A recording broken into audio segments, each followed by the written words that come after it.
ఈ సంవత్సరం ఎలినో ప్రభావం పెద్ద ఎత్తున కూడా ఉంది.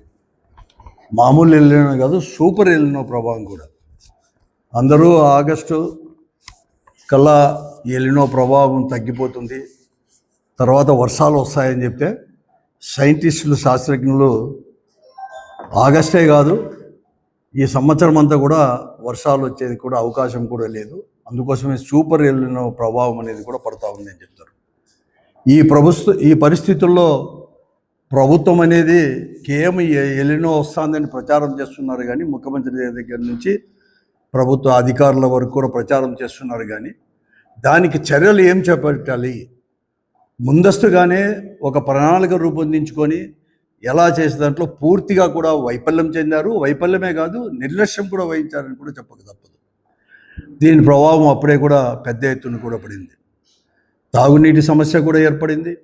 పశుగ్రాసము ఇప్పటికే, ఎందుకంటే గత ఖరీఫ్, రబీల్లో కూడా సరిగా పశుగ్రాసం అవన్నీ రాలేదు కాబట్టి, పంటలు పడలేదు కాబట్టి అతివృష్టి, అనావృష్టి వలన పశుగ్రాసం కూడా లేకోకుండా పరిస్థితి కూడా ఈరోజు కూడా ఉన్నాయి. అప్పుడే మార్కెట్కి కూడా పెద్ద పెద్ద ఎద్దులు, గేదెలు, పాలిచ్చే గేదెలను కూడా ఈరోజు మార్కెట్కి వచ్చి సంతలో, ఎందుకంటే భవిష్యత్తులో ఇంకా తక్కువైతే కలేబరాలకు పంపించాల్సిన అవసరం వస్తుందేమో అని చెప్పేసి సంతలో ఇప్పటికే వచ్చినంత రాని అని చెప్పి అమ్ముకునే పరిస్థితి కూడా కనపడతా ఉంది కూడా.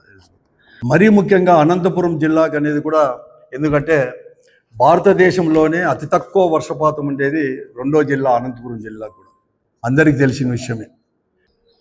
ఈ పరిస్థితుల్లో రాష్ట్రంలో ముఖ్యంగా ప్రభుత్వం అనేది, ముఖ్యంగా ముఖ్యమంత్రి గారు కానీ మంత్రివర్గం కానీ చర్చించి అన్ని ప్రాంతాలను సమదృష్టిలో తీసుకొని ఒక ప్రణాళిక రూపొందించుకునే దాని బదులు కేవలం మాటలకు మాత్రం పరిమితమైపోయి రాయలసీమను గాలికి వదిలేయడం జరిగింది. రాయలసీమకు మాటలు చెప్తా ఉన్నారు.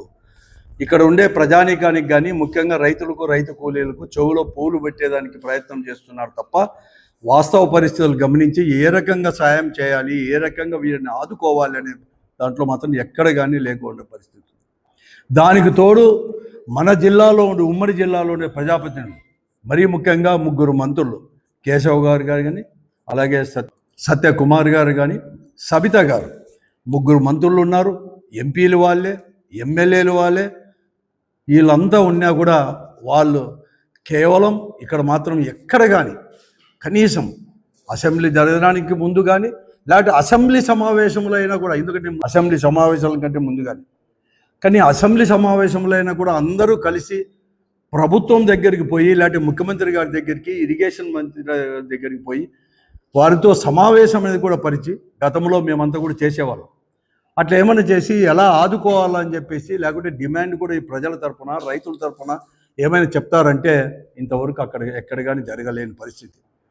ఒక కాలువ శ్రీనివాసులు గారు మాత్రం ఈరోజు తుంగభద్ర డ్యాంలో కూడా ఇప్పటికే 16 టీఎంసీలు వస్తున్నాయి. హంద్రీనీవా ద్వారా మనకు 4 టీఎంసీలు వచ్చేకి అవకాశాలు ఉన్నాయి. మొత్తం 20 టీఎంసీలు వస్తాయి కాబట్టి 6 తడి పంటలకు కూడా ఇమ్మని చెప్పి అడగడం కూడా జరిగింది తప్ప, ఒక బాధ్యతగా అందరూ కలిసిపోయి, మంత్రులతో సహా కలిసిపోయి ప్రభుత్వాన్ని డిమాండ్ చేసేదంటూ పూర్తిగా వైఫల్యం చెందినారు, నిర్లక్ష్యం కూడా వహించారు, బాధ్యత రాహిత్యం కూడా. ఇదంతా కూడా మన రాష్ట్రంలోనే ఇంత అన్యాయం జరుగుతా అంటే మీరు మాట్లాడలేకపోతే ఈ ప్రాంతాన్ని గురించి ఎవరు మాట్లాడేది? అత్యంత కరువు సీమ ఇది, రాయలసీమ నుంచి. మీకు బాధ్యత లేదా అని చెప్పి నేను అడుగుతా ఉన్నాను. కాబట్టి వేసిన పంటలు ఎండిపోయినాయి, వేయని పంటలు కూడా అంతో ఇంతో ఖర్చు పెట్టుకున్నారు కాబట్టి పూర్తిగా నష్టపరిహారం ఇస్తారా, లేకపోతే ఇన్పుట్ సబ్సిడీ ఇస్తారా అనేది కూడా ముందుగానే చెప్పి వాళ్ళకు, రైతులకు కూడా ఒక భరోసా ఇవ్వండి. రైతు కూలీలకు కూడా వలసలు పోకుండా ఎలా అయినా చేయండి. అలాగే రైతులు ఇప్పటికే 200 మంది, ఈ ప్రభుత్వం వచ్చినాక 200 మంది ఆత్మహత్యలు చేసుకున్నారు రైతాంగం.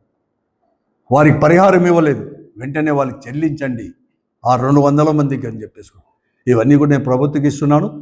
అందుకోసమే కేవలం కాదు, ఉమ్మడిగా అందరూ కలిసిపోయి ప్రజాప్రతినిధులు అందరూ కూడా ముఖ్యమంత్రి దగ్గర పోయేసి వెంటనే శ్రీశైలం నుంచి ఈ కరెంటు ఉత్పత్తి పేట అని చెప్పి స్టాప్ చేసి రాయలసీమకి ఆ కృష్ణా జలాలన్నీ కూడా ఇవ్వాలని చెప్పేసి కూడా మేము డిమాండ్ చేస్తున్నాం వైఎస్ఆర్ కాంగ్రెస్ పార్టీ.